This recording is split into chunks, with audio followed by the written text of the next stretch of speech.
Firqə radiosu. Aynı Azerbaycan şezenun Fon Radio Flora.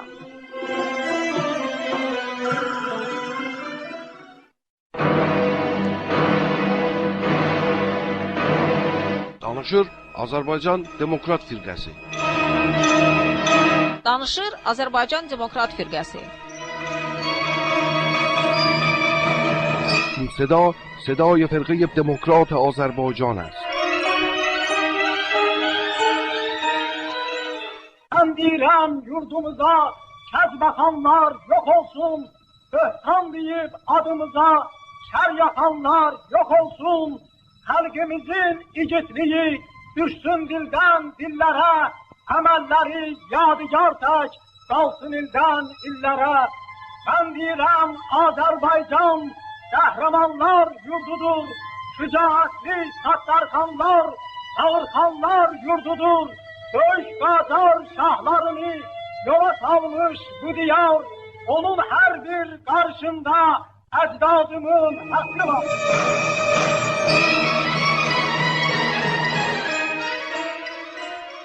Aziz kardeşler, firqəmizin rəhbərliyi altında talisə yerlərini və xalq düşmənlərinin yerlərini kəndlilərin arasında təqsim edib, onların əlinə silah verərək aldığınız torpaq və azadlıqdan müdafiə etməlisiniz dedik. İndi sizin boynunuzda böyük vəzifə durur. O aldığınız torpaqları saxlamaq və aldığınız azadlıqdan müdafiə etmək. İndi bütün İran kəndliləri, Azərbaycan kəndlilərinin aldığı torpaqdan ilham alıb, ayağa qalxmış, təkən yemişdir. Mürtəceylər bu hərəkətdən qəzəblənib və o azadlığı boğmaq istəyirlər. İranda böyük mübarizə başlanmışdır. Azərbaycan kəndlisi bu mübarizənin pişahəngi olub, qabaqda gedəni olacaqdır. Yaşasın Azerbaycan kendisinin azadlık yolunda apardığı mübarizesi.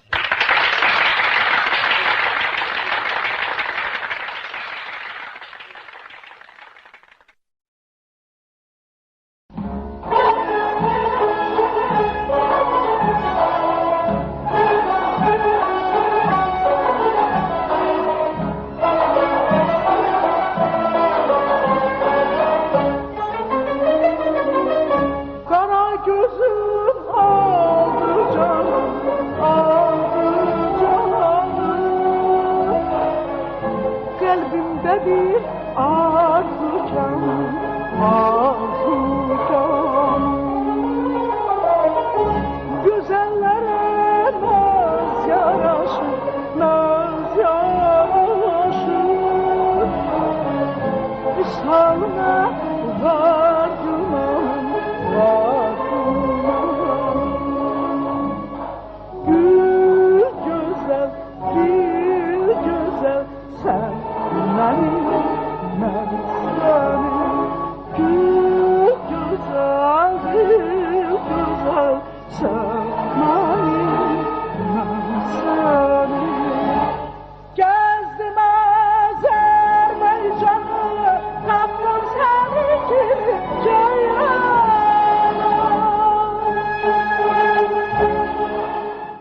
Əziz və hörmətli dinləyicilər, dəyərli eşidənlərimiz, sizi Azərbaycan Demokrat Firqəsinin internet radiosunun növbəti verilişi ilə 2016-cı ilin iyul ayının 22-sində internet radiosunun www.radioflora.de ünvanında yenidən salamlayır və sizə bu verilişləri təqdim edirik.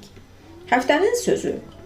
Verilişimizin bu bölməsində 1945-46-cı illər Cənubi Azərbaycanda qurulan milli hökumətin fədailərindən olan, sonralar Azərbaycan Demokrat Firqəsinin üzvü kimi fəaliyyət göstərmiş şairə Mədinə xanım Gülgünün öz yaradıcılığı haqqında apardığı söhbətin birinci hissəsini sizə təqdim edəcəyik. Azərbaycan Demokrat Firqəsi. Verilişimizin bu bölməsində böyük və kəbir pişəvərinin xatirələrinin yeni növbəti bir hissəsini sizin diqqətinizə təqdim edəcəyik. Proqramımızın sonunda Mavi İşıq verilişində xalqımızın unudulmaz sənətkarı, həmişə ürəyimizdə və yaddaşımızda olan şairə Mədinə Gülgünün Kaş yarıda qalmayaydı bu yollar şeiri şairənin öz səsi ilə efirdə səslənəcəkdir. Bizimlə qalın, bizi dinləyin. Gezdim Azerbaycan'ı, taptım seni gibi caynana.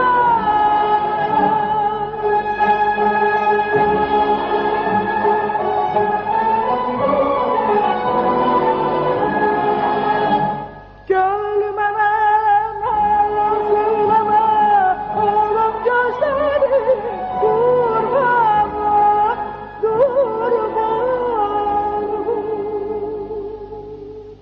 Gül güzel, gül güzel, sen benim, ben senin. Gül güzel, gül güzel, sen benim, ben senin. Gezdim Azerbaycan'ı, taptım seni gibi caynana.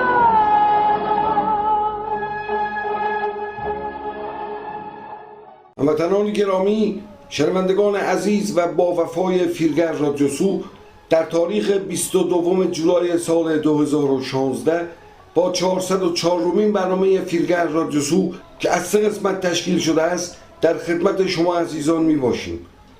در برنامه امروز در بخش اول در قسمت هفتنین سوزو سخن هفته، بخش اول صحبت‌های شاعر و نویسنده خلق آذربایجان، عضو وقت فرقه پر افتخار دموکرات آذربایجان زندۀاد مدینه گülgün و نقش نویسنده و شاعر مردمی را تقدیم حضورتان خواهیم کرد. در بخش دوم در قسمت آذربایجان دموکرات فیلگسی فرقه دموکرات آذربایجان بخش دیگری از خاطرات زندۀاد پیشوری کبیر را با هم خواهیم شنید و پایان بخش برنامه امروز برنامه ماوی شد نور آبی خواهد بود که در این برنامه قطعه شعر زیبایی با صدای شاعره خلق آذربایجان زندۀاد مدینه گülgün با نام کاش yarıda kalmayardı bu yollar، ای کاش این راه ها نیمه کار نمی ماند، به سمع شما عزیزان خواهیم رساند. با ما باشید و به 404مین برنامه فیلگر رادیوسو رادیوی اینترنتی فرقه دموکرات آذربایجان گوش فرا دهید.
کشورهای کثیر مله مثل ایران میتواند هم فدرال باشد و هم میتواند ملت‌های گوناگون دولت‌های مستقل خود را تشکیل بدهد.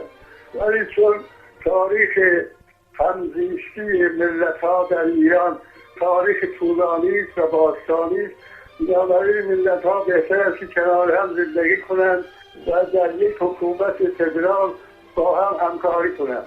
حکومت فدرال هم نه حکومتی متمرکز است که حکومتی است که به شاخه‌های مختلف تقسیم شده و در رأس مرکز قرار دارد و آذربایجانی‌ها، کردها و بلوچ‌ها و عرب‌ها و ترکمن‌ها اینا همه ملت‌ها هستند که خودشون زبان خاصی دارند و فرهنگ و تمدن خودشون را دارند و بنابراین ملت‌ها می‌توانند و باید حکومت خودمختار خود را داشته باشند و این خاص زبان ماست.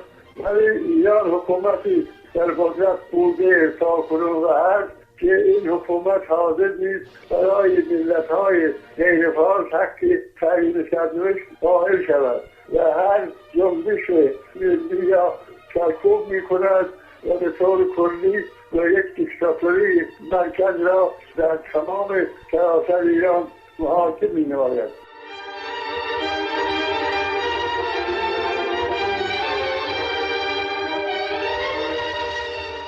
حکومت ایران از لحاظ ماهوی حکومت اقتدایی هم در داخل ایران دیکتاتوری را اعمال می‌کنند و سرکوب می‌کنند، هر صدای آزادی را قطع می‌کنند و بنابراین یک حکومتی نمی‌تواند در سراسر جهان جایگاه برای خود پیدا کند. بنابراین موضعی شده تحت محاصره اقتصادی قرار گرفته و تمام کشورها با این حکومت روابطشون را اگر هم قطع نکردن روابطشون خوب نیست.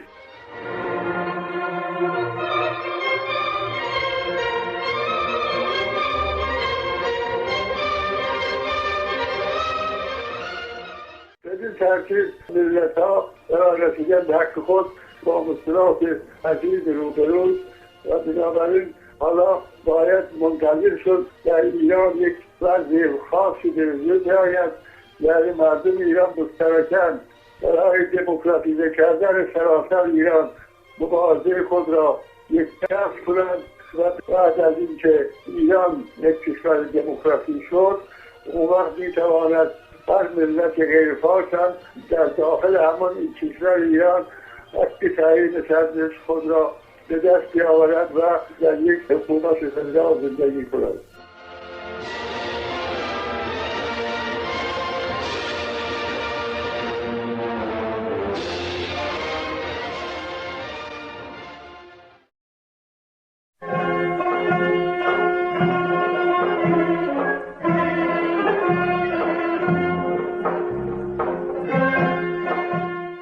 زبان علامت ملته. اگر ملت زبان ندارد اون ملت نیست. ما ترک زبانیم، آذربایجانی، آذری، ترکی. bizim dilimiz belədir. ولی به ما میگن ترک. ما ترک نیستیم. ما آذربایجانی هستیم، ترک زبان.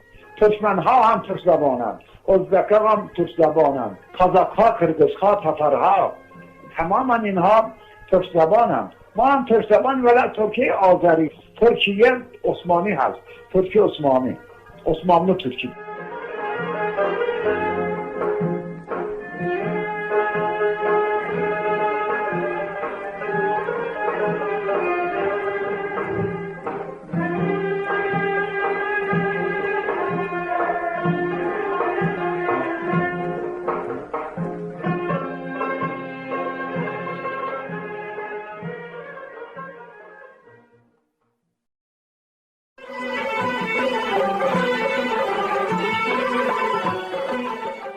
Hər bir millətin dili onun milli varlığının əsas mehvəridir.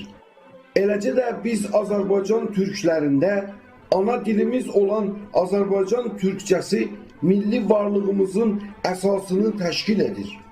İllər boyu İran mərkəzi hakimiyyətlərinin tərəfindən məktəblərimizdə tədrisinə qadağa qoyulmasına baxmayaraq, analarımızın laylayında, ata-babalarımızın deyimlərində və eləcə də dəyərli yazıçılarımız, şairlərimiz qiymətli əsərlərində bu zəngin dili qoruyub saxlamışdırlar.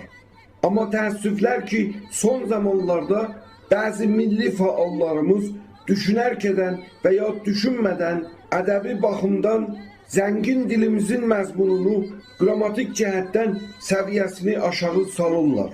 Belə ki, bəziləri danışıqlarında, yazılarında zəngin Azərbaycan türkçəsini Anadolu türkçəsi ilə səhv salıb qarışdırırlar.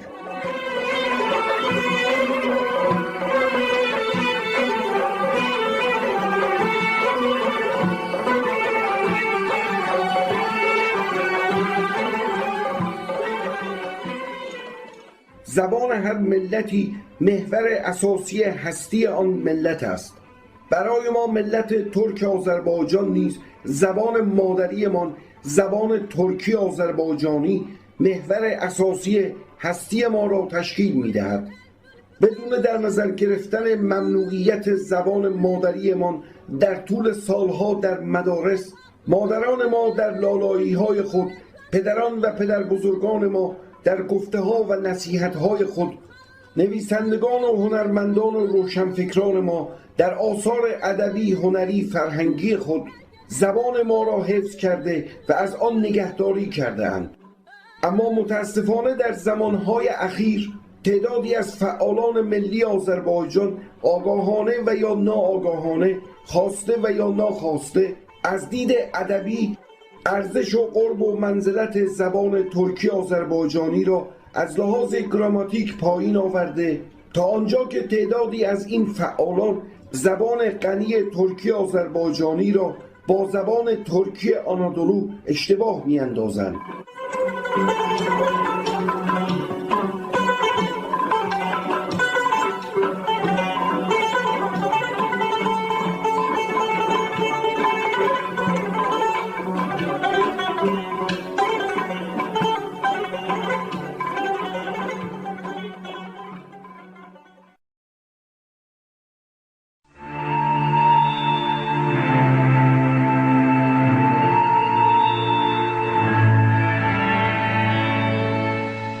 Qol qışımı kəndiri ilə sarısa da, qırıb çıxdım bələyindən bu dünyanın. Neçələri ipəyindən yarısa da, mən geydim bez köynəyindən bu dünyanın. Neçə dilək gözdə yanan çıraq oldu, məclisində ulduzlar da qonaq oldu. Mənim isə hər diləyim yarpaq oldu.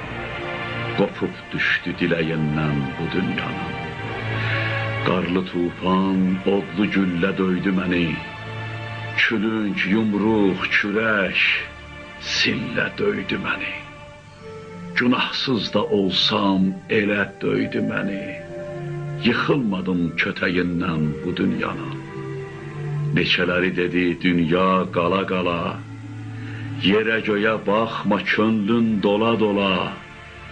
Dedim axı özü qəddar ola ola, necə tutum ətəyindən bu dünyanın. Bu dünya yük oldu mənə küt ağrı tək. Şöhrətimi oğurladı bic oğru tək, mən yazıqsa nəzakətli bir doğru tək yapışmadım biləyindən bu dünyanın. Bir tanrının əsəridir bu insanlıq, hər səhnəsi min romanlıq, min dastanlıq. Bəs nədəndir gah yaxşılıq, gah yamanlıq qalxıb çıxır özəyindən bu dünyanın? Zaman gəlir, dalğa dalğa qabarır o, insanları öz yerindən qoparır o, küləyi ilə hara gəldi aparır o, dağ cilovsuz küləyindən bu dünyanın.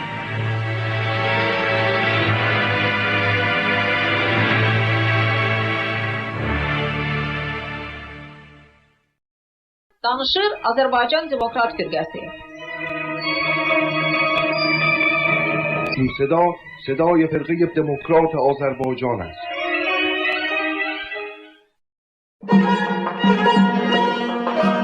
Həftənin sözü. سخن هفته.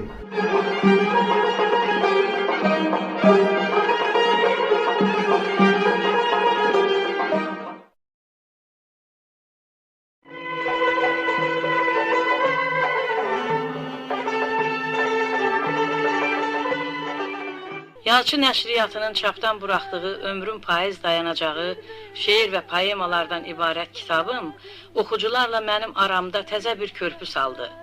Bu ədəbi körpü vasitəsilə yazıcı öz oxucularına ürək sözlərini çatdırdığı kimi, oxucularının da xeyirxah, ağıllı, müdrik məsləhətlərini eşidir və bu onun gələcək yaradıcılığına təsirsiz qalmır. Belə ki, yazıcı öz yazı masasının arxasında oturub, təzə yazılarının ömrünün ilk sətirlərini yazmağa başlayarkən belə, oxucunun xeyirxah səsini, doğma nəfəsini eşitmiş və duymuş kimi olur.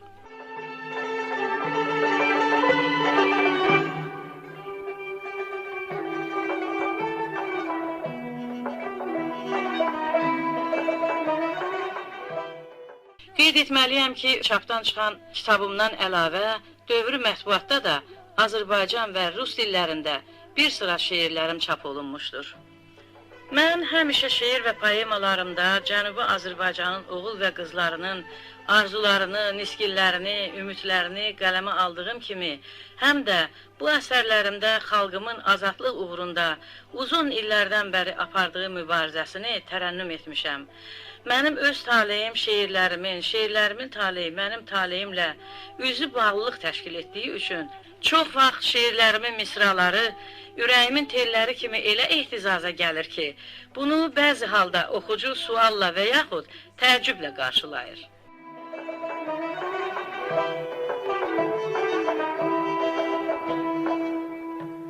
Gözlerin aldı beni, kemende saldı beni.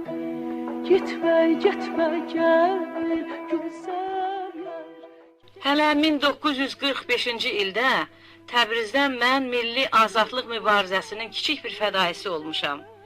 İran şah istibdadına qarşı döyüşən, öz dilinə, mədəniyyətinə bir daha azadlıq verən xalqımın sevincinin, qürurunun şahidi olmuşam. Mən öz torpağının əsl sahibi olan kəndlinin sonsuz fərəhini unuda bilmirəm.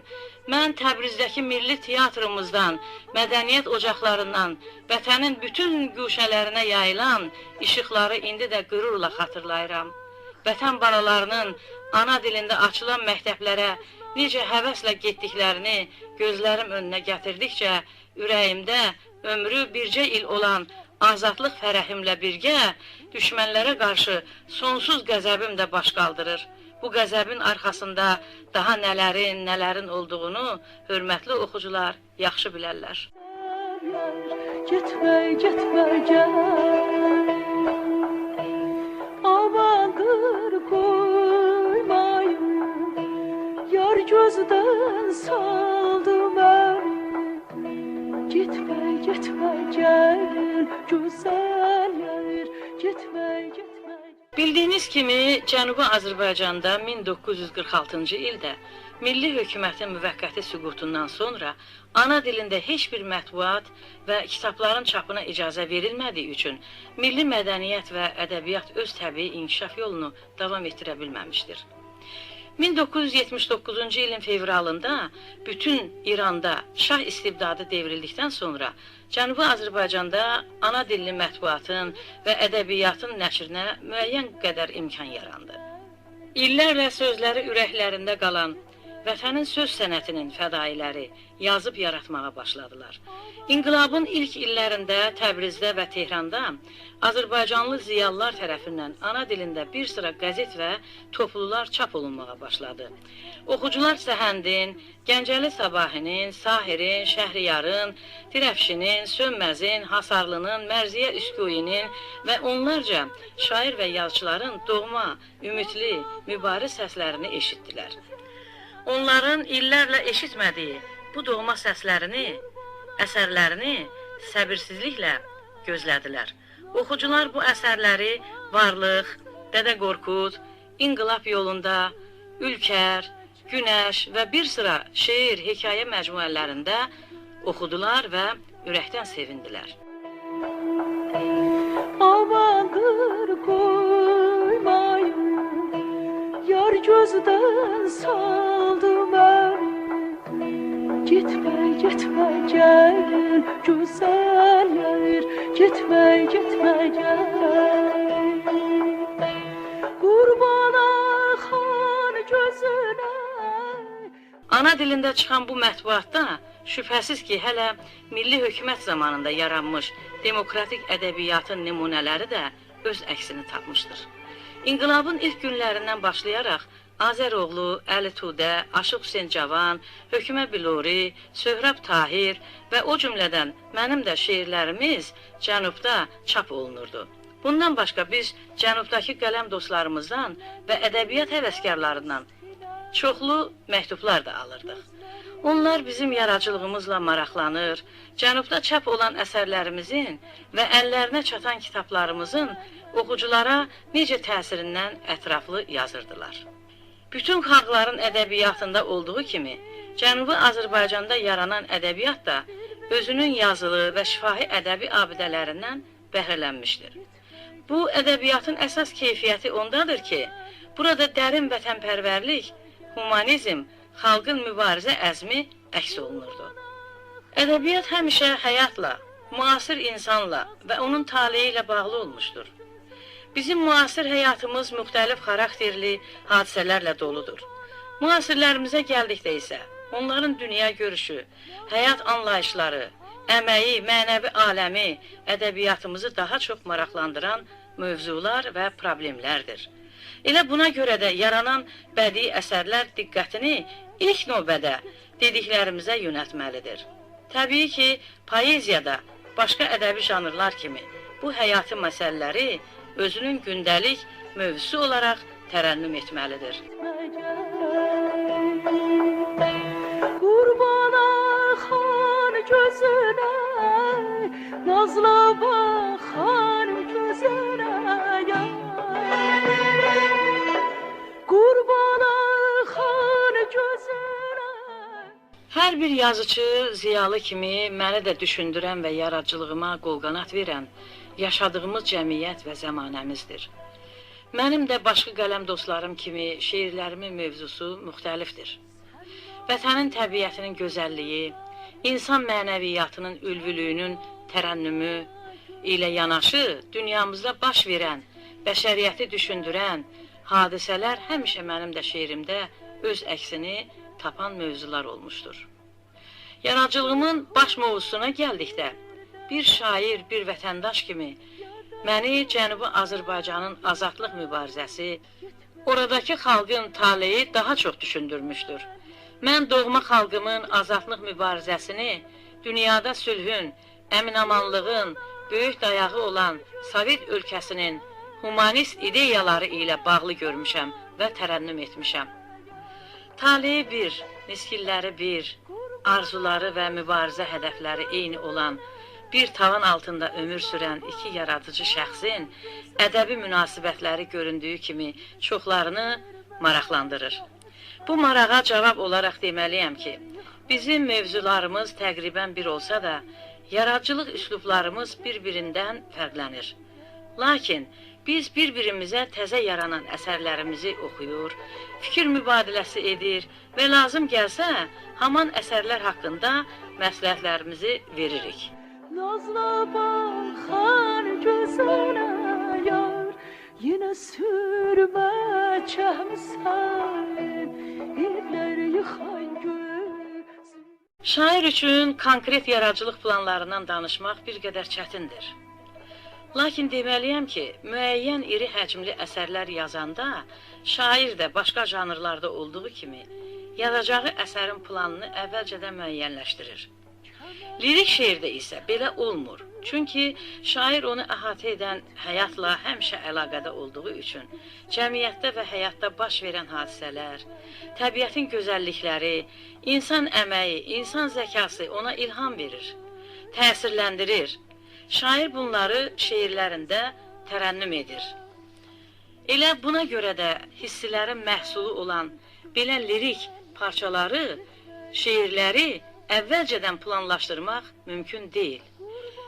Lakin hörmətli oxucularıma, dinləyicilərimə bildirmək istəyirəm ki, təzəcə qədəm qoyduğumuz 1984-cü ildə Gənclik nəşriyyatında çap olan Könlümü ümidlər yaşadar şeir və poemalardan ibarət kitabımla yenidən görüşəcəyik. Bundan əlavə yeni şeirlərimlə də oxucularımı tanış etmək ümidindəyəm. Sağlıq olsun. Bu yeni ildə oxucularım və dinləyicilərimlə efirdə ilk görüşümdür. Fürsətdən istifadə edib əziz dinləyicilərimə ili daha uğurla, daha fərəhlə və əmək qələbələri ilə başa vurmalarını arzu edirəm. Mən dünyamızın bu narahat vaxtında bütün yer üzünün sülh və əminamanlıq istəyən xalqlarına səadət, qızılı şəfəqlərlə naxışlanmış səma, barlı bağları, yaşıl tarlaları, kəhraba zəmiləri olan firavan və rahat həyat arzu edirəm. Biz əminik ki, haqq və ədalət istəyən xalqları qalib gələcəklər. Eləmi qəsd nədir, gözlərin məst nədir, getmə, getmə, gəl, gözəllər, getmə, getmə, gəl.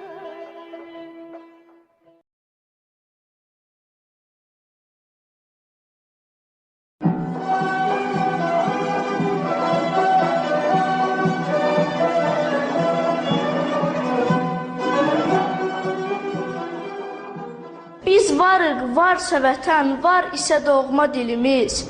Öyrənib bilməlidir öz dilini ellərimiz. Həsrətimdən yanıram, yoxdur mu xəbər?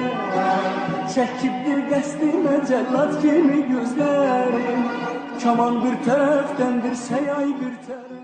Ana tək candan əzizdir, ana torpaq, ana dil.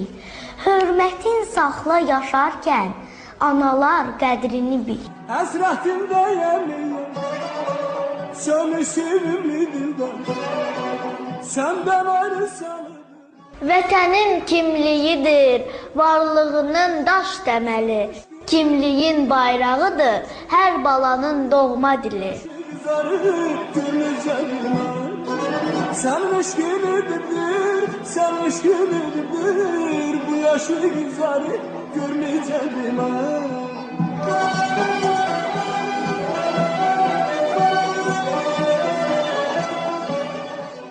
Ana dildir bəzəyən duyğuların oylağını, səsləyən arzuların sevgi, sevincin bağını.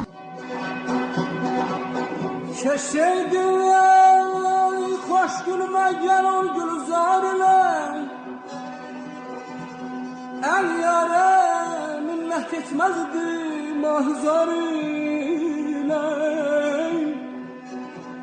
Mən ol səfa ki arız cananda görmüşəm, hər giz dəşmənə.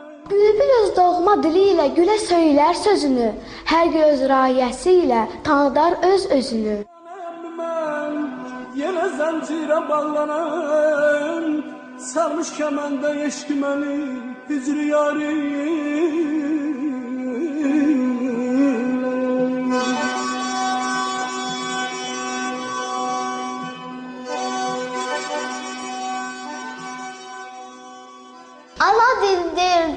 yaşadan bu ayvaların can dadını. Ana dildir yaşadan övladının öz adını.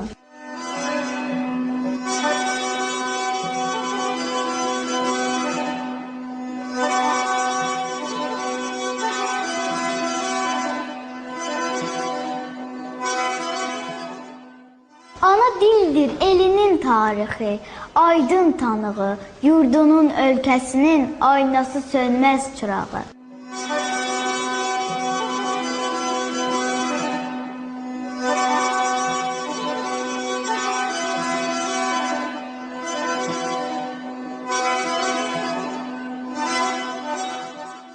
Ana dildə ananın sevgisi, ətri, dadı var. Ana dildə vətənin şanlı şərəfli adı var. Bilmezdi şan kadrini her aşıkım diyen, sayanmayınca derdi gemi ahzarıyla. Danışır Azərbaycan Demokrat Firqəsi. چون صدای فرقه دموکرات آذربایجان است.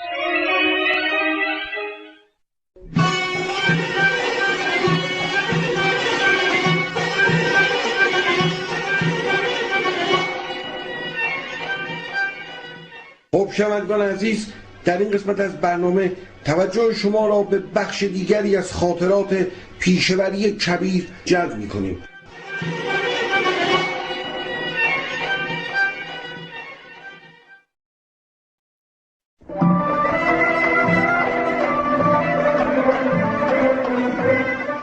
Azərbaycan Demokrat Firqəsi. فرقه دموکرات آذربایجان. Yüreğimin gözü sen, söhbeti sen, sözü sen. Ey benim mehebbetim, ey benim ülviyetim.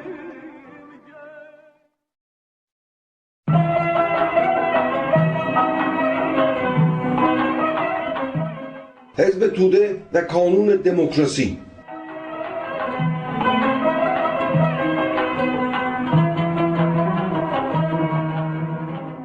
همان گونه که ذکر شد، خلق آذربایجان و به خصوص اهالی تبریز نمیخواستند تابع تهران شده و از سازمانهایی که در آنجا تشکیل می شدند تبعیت بکنند. آنها نمی توانستند به مرکز که چندین بار آنها را اخوال کرده بود اعتماد بکنند. واقعا هم به سیاستمداران مرکز نشین نمیشد اعتماد کرد. آذربایجانی ها به خوبی میدانند که اکثریت آنها نه به دنبال آمال و هدفهای سیاسی بلکه اساساً اهداف و منافع شخصی می باشند. به همین خاطر نمیخواستند که یک بار دیگر اختیارشان را به دست آنها بسپارند. Engin bulan başına, yarın çıktı karşıma. Engin bulan başına, yarın çıktı karşıma. Sevdalı اهالی بومی که هنوز تحت تاثیر تربیت دوران ارتجاع قرار داشتند، از اینکه با مهاجرین در یک سازمان واحد فعالیت بکنند خوششان نمی آمد.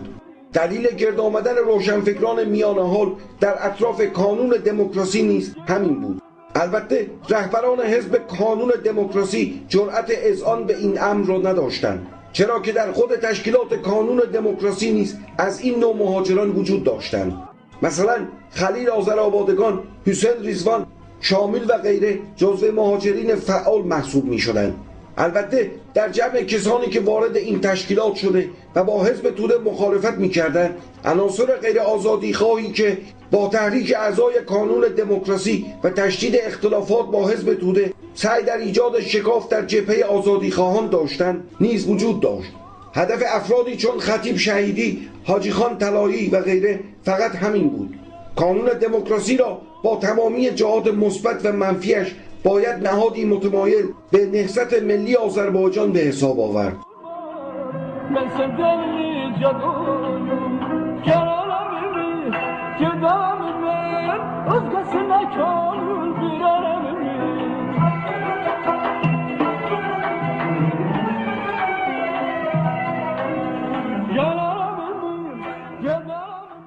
رهبران کانون دموکراسی حاکمیت مرکز را به رسمیت نمی شناختند، لذا اساساً مخالف مرکزیت تهران بودند. اینها خودشان را یک تشکیلات مستقل آذربایجانی به حساب آورده و کمیته مرکزیشان در تبریز بود. بدین جهت میتوان گفت که کانون دموکراسی نسبت به حزب توده دارای خط مشی درستری بود.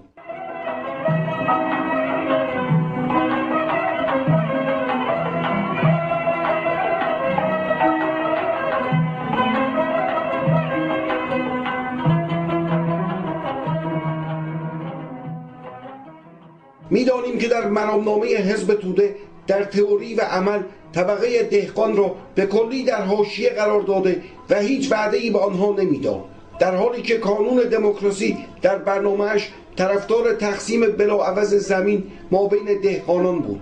با همه اینها بین مردم کانون دموکراسی به عنوان یک تشکیلات معتدل، رفرمیست و حزب توده به عنوان یک سازمان رادیکال انقلابی شهرت یافته بودند. دلیل آن هم بی‌تجربگی رهبران حزب توده بود که تحت تاثیر چپروی‌های مهاجرین و کارگران چپ رادیکال قرار داشت.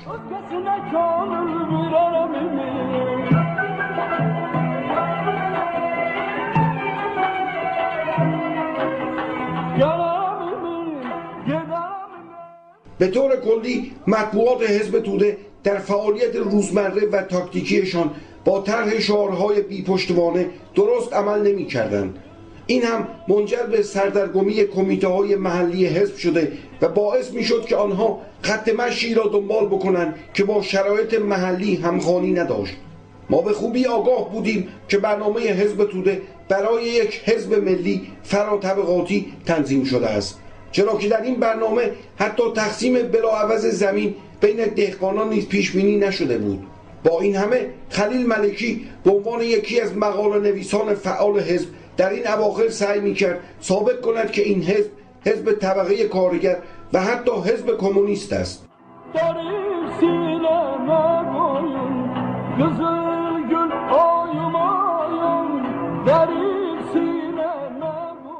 در این مورد لازم به ذکر است که خلیل ملکی که جزو گروه 53 نفر و همراه با تقی ارانی دستگیر و تا اشغال کشور توسط متفقین در زندان قصر قاجار زندانی بود، بعد از آزادی از زندان یکی از فعالین حزب توده محسوب میشد. او بعدها از این حزب انشعاب کرده و همراه با مظفر بقایی حزب زحمتکشان را تشکیل داد. ملکی بعدها از این حزب نیز جدا شده و نیروی سوم را تشکیل داده و در بنیانگذاری جبهه ملی اول فعال بوده و جزو یاران دکتر مصدق محسوب میشد. در دوران پهلوی دوم نیز چند بار زندانی شد.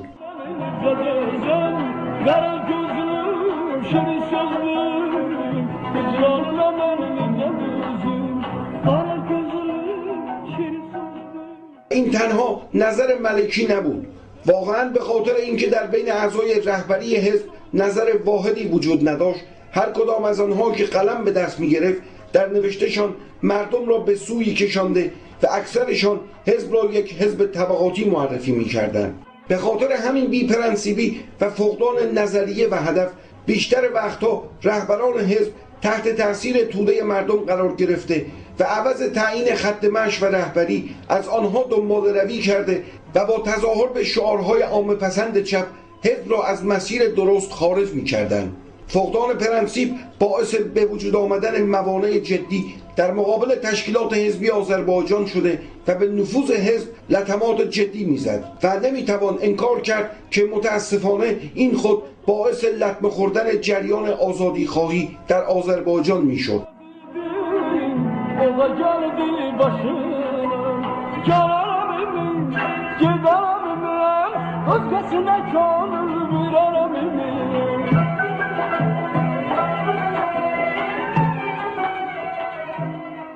مثلا یک بار علی امیرخیزی بدون مقدمه برای خوش آمد دهقانان تقسیم اراضی را مطرح نموده و باعث به وجود آمدن یک خیزش دهقانی شد، ولی بعد از اینکه با این کارش باعث دستگیری تعدادی از دهقانان بیچاره شد، هیچ گونه کمکی به آنها ننمود.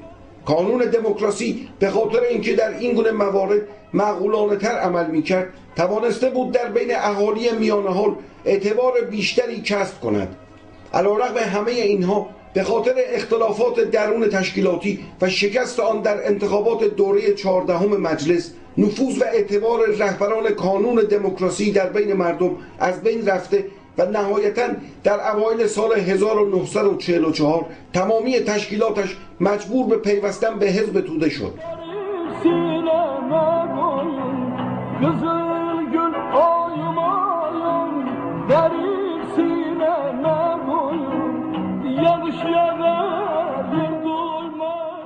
جبهه آزادی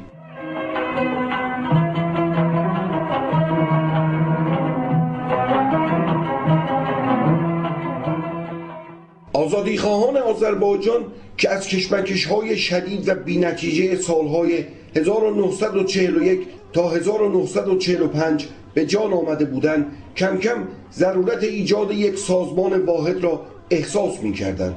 جبهه آزادی که همانند بقیه نقاط ایران در تبریز نیز به وجود آمده و کم کم نفوذ خود را از دست می‌داد، زاده این ضرورت بود.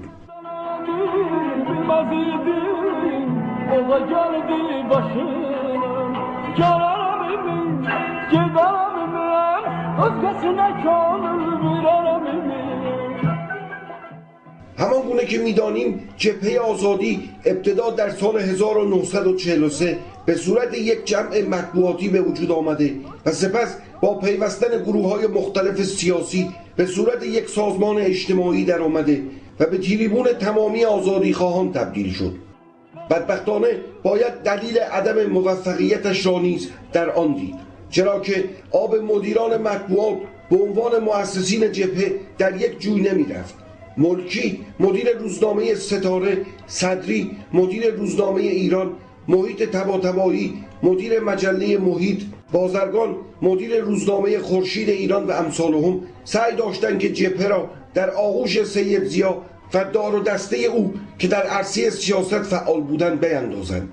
آنها در نتیجه این فعالیت‌ها از جبهه اخراج شدند و این خود لطمه شدیدی به جبهه زد.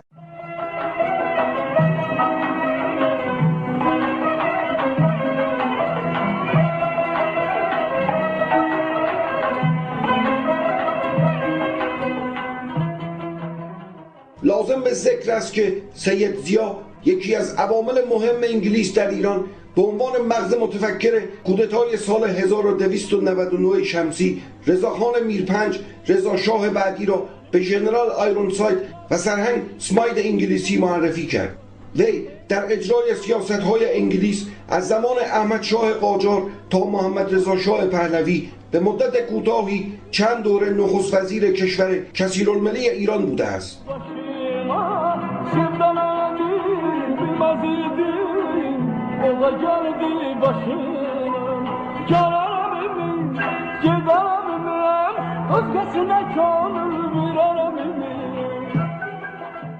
از طرف دیگر روزنامه‌های وابسته به حزب توده نیز که فقط در چارچوب حزب فعالیت می‌کردند، عوض استحکام و گسترش جبهه سعی داشتند که آن را به یک سازمان حزبی صرف بدل کنند. این کار نیز سبب دوری بقیه ناشرین روزنامه‌ها از آن گشته و منجر به تضعیف این تشکیلات گردید.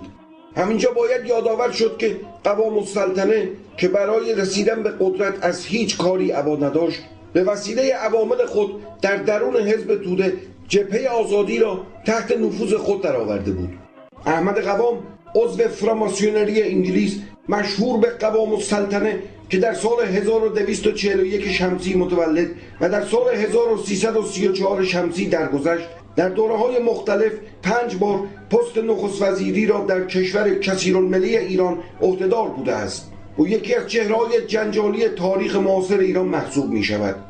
گرواند ابراهامیان درباره قوام السلطنه که در سالهای طوفانی 1324 تا 1326 شمسی پست نخست وزیری را به عهده داشت، در کتاب ایران بین دو انقلاب می‌نویسد: در بین سیاستمداران قدیمی احمد قوام مرموزترین آنها بود.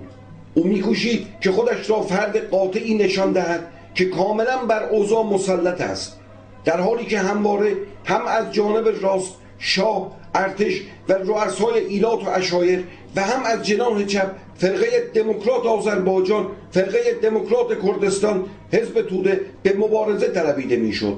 گرچه در واقع قوام نماینده کشوری ضعیف و توسعه نیافته بود که هر یک از قدرت‌های بزرگ می‌توانستند یک شبه آن را از صفحه روزگار محو کنند، وی خود را سیاستمداری جهانی همتای استالین، چرچیل و ترومن نشان میداد. و می‌کوشید طرفداران خود را مطمئن سازد که برای حفظ تمامیت ارضی و منافع ملی برنامه‌ای مخفی دارد. او در واقع در چنگ رویدادها بود و با سرهمبندی کردن کارها، شعبده‌بازی‌های سیاسی و بهره برداری از فرصت‌ها به جای خلق فرصت‌ها بحران‌ها را پشت سر می‌گذاشت. قوام در زمانهای مختلف و از نظر افراد مختلف شخصیت متفاوتی بود.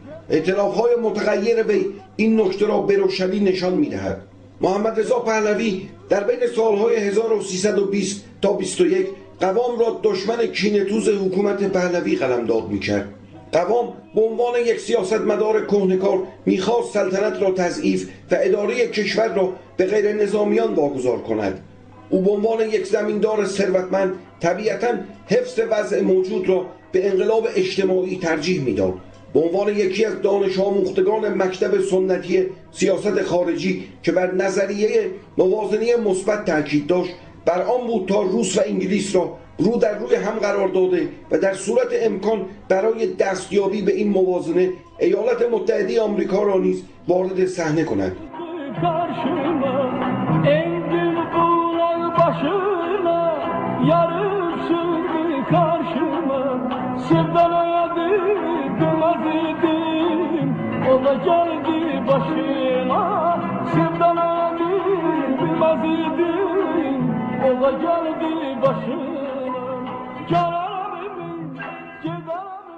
بهار، عباس شاهنده، زین العابدین، فردوسی و لنکرانی ها به عنوان آدم های قدیمی قوام با تمام قوا سعی می کردند که جبهه را در آغوش قوام بیندازند.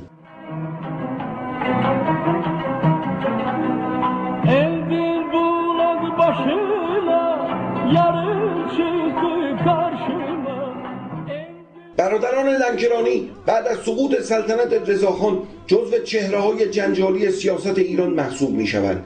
از میان این برادران شیخ حسین لنکرانی، یک روحانی سرشناس وقت که طرفدار حزب توده و دکتر محمد مصدق بود، در دوره 14 مجلس به نمایندگی مجلس انتخاب شد. حسام لنکرانی، یکی دیگر از این برادران، همراه با خسرو روزبه در ترور محمد مسعود، روزنامه‌نگار جنجالی، شرکت داشت.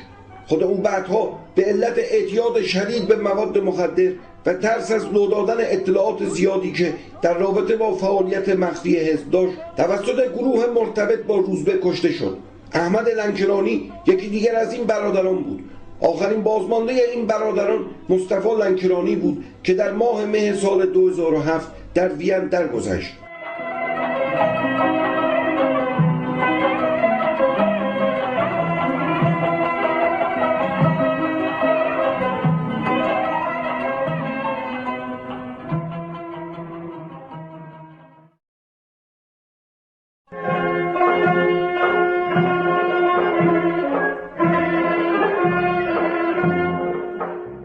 شنوندگان عزیز، بازخوانی کتاب خاطرات اثر زنده‌یاد پیشوری کبیر در اینجا به پایان میرسد. توجه شما را به ادامه برنامه فیلگر رادیو سو جلب میکنیم.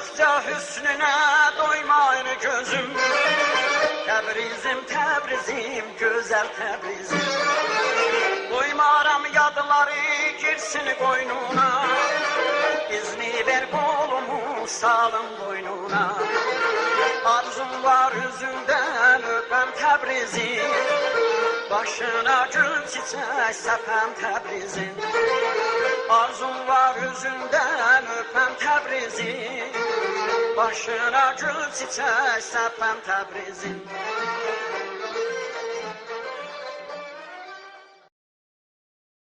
Danışır Azərbaycan Demokrat Firqəsi. این صدا صدای فرقه دموکرات آذربایجان است.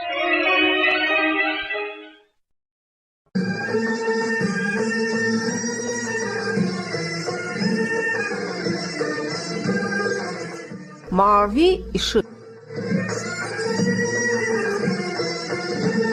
نور آبی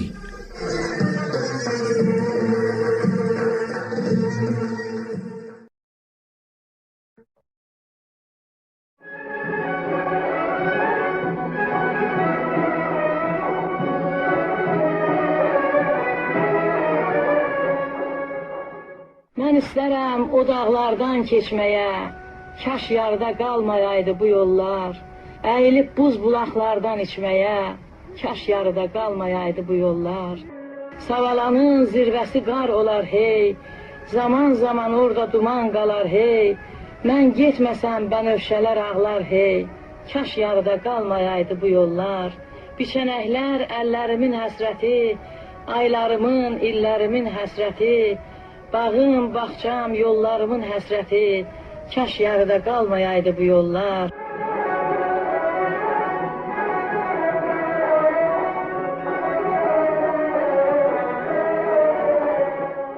Çalınmamış toylarım var o tayda, yaşanmamış aylarım var o tayda, deyilməmiş boylarım var o tayda, kaş yarıda qalmayaydı bu yollar. Deyən yox bu sinən üstə nə közdür, ayrılığı taleyinə kim yazdı? Loğmanım da, dərmanım da Təbrizdir, kaş yarıda qalmayaydı bu yollar. Bahçamıza geldi bahar, yaşıl halı serdi bahar. Gel dedim gelmedi yar, gelmedi. Anam vardı qalıbdı yaddaşımda, ayrı düşdüm ondan bahar yaşımda.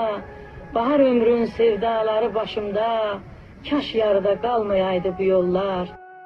Çaxılmayan şimşəklərdə gücüm var, tufanlarda, küləklərdə gücüm var. Əyilməyən biləklərdə gücüm var, kaş yarıda qalmayaydı bu yollar. Sellər, sular durulmasa nə fayda, o zəncirlər qırılmasa nə fayda. Durulası çaylarım var o tayda, kaş yarıda qalmayaydı bu yollar. Dedim gelmedi yar, gelmedi yar. Bahçamıza geldi bahar, yaşıl halı serdi bahar. Gel dedim gelmedi yar, gelmedi yar.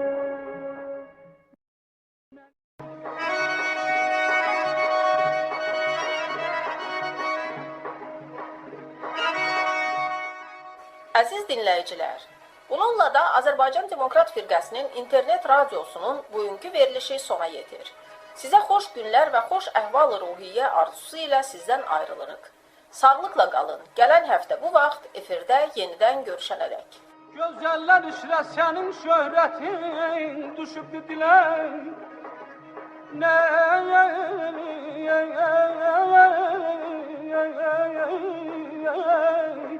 Nə huridən, nə pəridən belə məlahət olur. خب شنوندگان عزیز، برنامه این هفته فیلگر رادیوسو رادیوی اینترنتی فرقه دموکرات آذربایجان در اینجا به پایان میرسد. تا هفته آینده شاد و خوش و خرم باشید. Yetmək olursa nəsib məhzuna, bu xəstə könlümə onda gözəl təbəbət qalacaq məbəl. Mən aşıqam halına, üzdən qoşa xalına.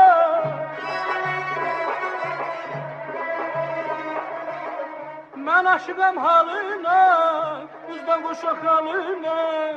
Lala benefşe etmez yarın gül cemalına.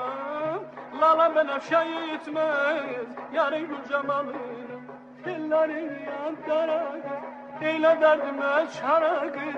Ay kaşı gözü kara kız, gel eyle derdime çara kız. Ellerin yan kara kız.